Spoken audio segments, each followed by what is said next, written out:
Hello, everyone. This is Pat Colin of the Coral Reef Research Foundation in Palau. Along with my colleague Travis Schramek, we're going to be talking today about El Nino low mean sea levels limiting upward growth of reefs in Palau.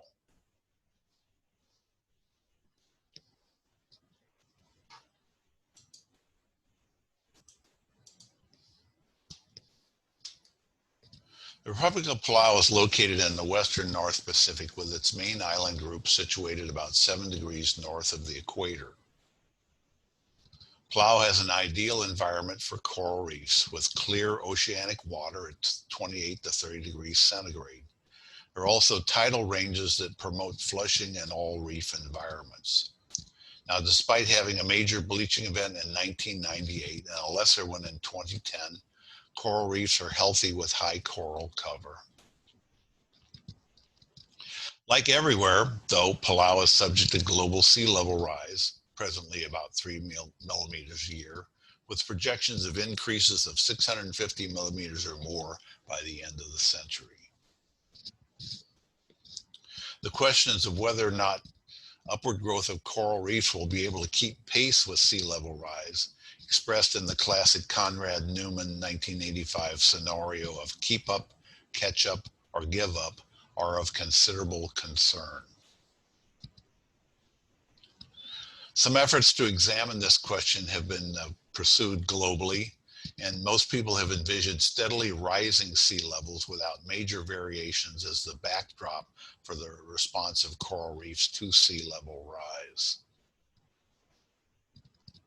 However, the reality is different for areas such as Palau. Palau has a 1 to 2 meter daily tidal range with many rapid El Nino, La Nina associated shifts in mean sea level, generally on the order of 0.5 to 0.7 meters, which occur over weeks to months during the last 50 years. These medium-term changes tend to overwhelm the global sea level rise signal. Tidal data comes from the tide station on Malakal Island in Koror, run by the University of Hawaii Sea Level Center. The station has produced high-quality data since 1969 and has allowed detailed examination of reefs and other marine environments relative to tidal conditions. The tide data are expressed as a water level in millimeters against a vertical datum and for a certain given date and a given time. Data since 1969 does indicate roughly a 2 millimeter a year rise in long-term rise in sea level in Palau. That's the red regression line shown above, but with variations in daily means ranging over 700 millimeters during that time.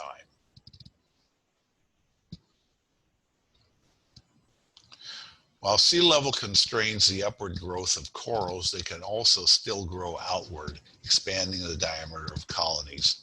This forms the classic micro-atolls seen here for this Porites species, and as such, micro-atolls are good indicators of medium-term sea level. Micro-atolls and other corals can be exposed to air for short periods on spring low tides and survive very well. However, excessive aerial exposure will cause death of the exposed polyps, while coral tissue below them will survive. In the last 10 years, something very unusual has been happening in Palau. Unlike most areas of the world, mean sea level in Palau has been trending downward, as shown in this global map from the University of Hawaii Sea Level Center, with Palau as an area having perhaps the greatest decrease in sea level during the last decade of anywhere in the world. Daily mean sea level then has trended downward on the order of 20 millimeters a year, indicated by the green line above for the 2010-2019 period, while the long-term upward trend between 1969 and the present, the red line, still shows an increase averaging 1.8 millimeters a year. Again, the short to medium-term variation in daily mean sea level range approximately 300 millimeters plus or minus from mean sea level. During the peak of the 2015-2016 El Nino in Palau, the drop in daily mean sea level was even more extreme, falling about 90 millimeters a year, shown by the red regression line. This mean sea level decrease interrupted the upward growth of very shallow coral reefs, and of course caused massive mortality of the upper portions of coral colonies. Now, during that time, aerial exposure of corals, which were in very shallow water, exceeded survival limits, and the upper regions of colonies, having grown upward with the years of high mean sea level, died above a certain level, indicated here by the white arrows for this Porites micro-atoll. This line is called the level of death and was evident in most very shallow coral colonies in 2016, early 2016. Now, the distance from this level of death line to the water surface can be measured, and then using tide data from the time of measurement, it can be determined where the level of death sits relative to the Palau datum to arrive at comparing between coral heads and their death level. This was found to be about 800 millimeters plus or minus 25 millimeters on the datum, and was consistent among species and locations for corals in Palau. The recently living but now dead coral represented the loss of about 100 millimeters of upward growth, previously living, now killed off by the 2015-2016 El Nino low tide levels. Similar levels of death were found in very shallow branching corals, such as this Porites seen here. Interestingly, note that the upper part of the dead colony is very level. This expresses the growth of the coral relative to much higher mean sea levels, and it really brings home the message that the events of 2015-2016 caused a killing off of the very shallowest corals in Palau. This also applied to coral heads of all types in Palau,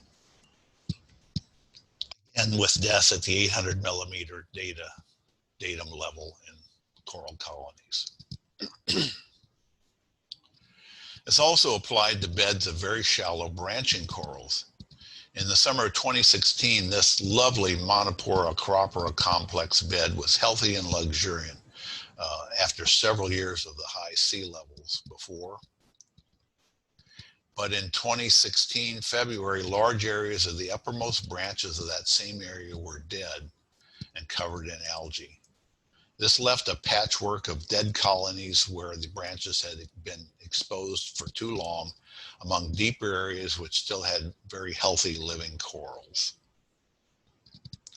These shallow reef top areas, interestingly, are among the most thermally resilient coral communities in Palau and had not shown any bleaching during the 1998 or 2010 events. Let's put it this way: they can survive hot water very well, but they can't survive exposure to air by extremely low tides for long periods. Now, Van Woesik et al. 2015 examined if Palau's reefs could keep pace with rising sea level. To do this, they measured growth in Porites micro-atolls to determine their rates of upward growth and whether this upward growth could keep pace with some of the projections of sea level rise.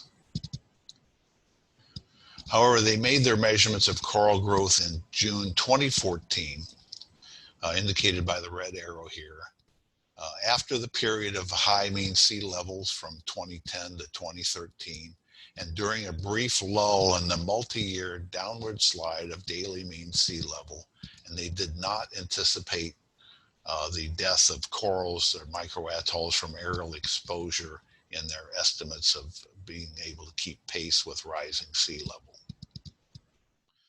Mean sea level still had another 400 millimeters to fall before reaching its low point in early 2016. They didn't really consider that mean sea level might actually fall and effectively wipe out many years of upward growth through the death of the uppermost areas of coral through aerial exposure. Now, how much aerial exposure is actually needed for coral death? Well, using our excellent tide data from Palau, we can have a look at this.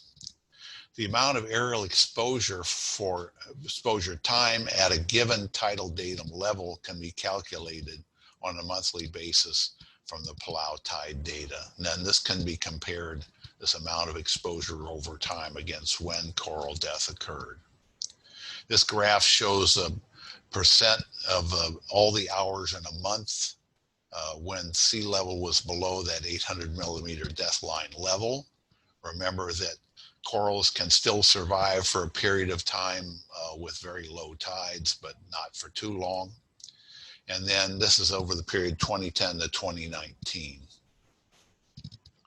So if we use that 800 millimeter datum value, we can look at the percentage of hours each month that were exposed. The green area here indicates exposure levels less than the mean value for all the month combined. You can think of the green zone as an area where corals are exposed occasionally by low tides, but this does not result in massive mortality of the corals.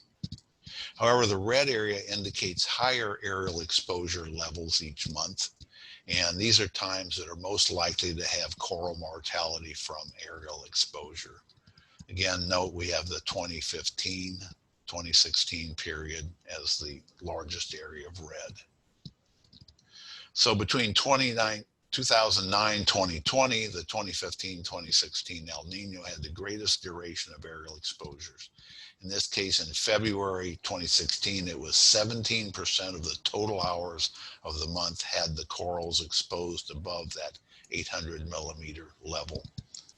This event was followed again in late 2018, early 2019 by another low mean sea level event, which had slightly less total exposure, but again, only 3 years later. Aerial exposure is the most parsimonious explanation for the observed coral mortality, but solar insolation and rain during aerial exposure are also potentially additive mortality factors. Now, not every period with low tides kills corals. Remember, corals are adapted to survive a certain amount of aerial exposure. However, periods of persistent low tides that can cause mortality from aerial exposure, as documented through the tide data, have occurred every 5 to 7 years since 1997.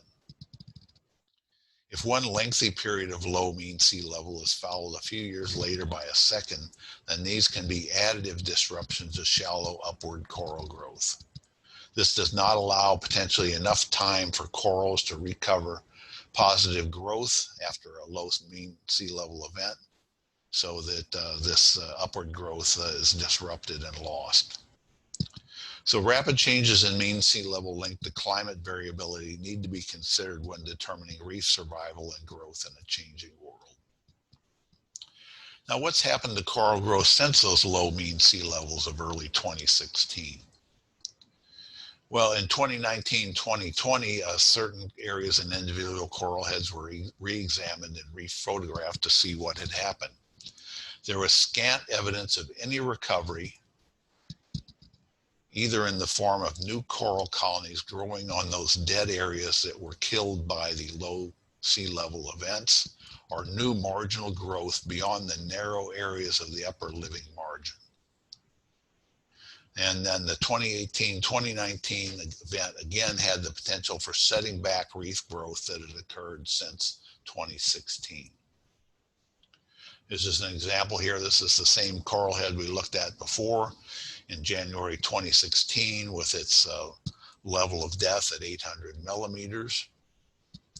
The same micro-atoll was photographed 4 years later, and it showed some new growth along the upper live coral margin, but no recovery on the upper dead surfaces of the micro-atoll. The upper dead surfaces also still protrude above the live coral surface, and it'll take many years of uninterrupted growth to recover what had been lost from the 2016 event. El Nino low mean sea levels threaten areas of the reef that are resistant to bleaching. This needs to be considered when assessing survival of reefs in the 21st century. The relationships between sea level and reef growth defy simple generalization. Responses are likely location specific, linked to large-scale oceanographic processes as occurred during the El Nino of 2015-2016, and there are risks of drawing broad conclusions based on unproven and uncertain assumptions and very limited time frames. So we'd like to thank the Palau National Government and the Coral Palau State Governments for permits. The staff of Coral Reef Research Foundation provided field and boat support, while the Office of Naval Research Fleet Initiative provided partial support for field work. The photo below shows the Coral Reef Research Foundation laboratory in Malakal, Koror, with our dock, boats, and staff.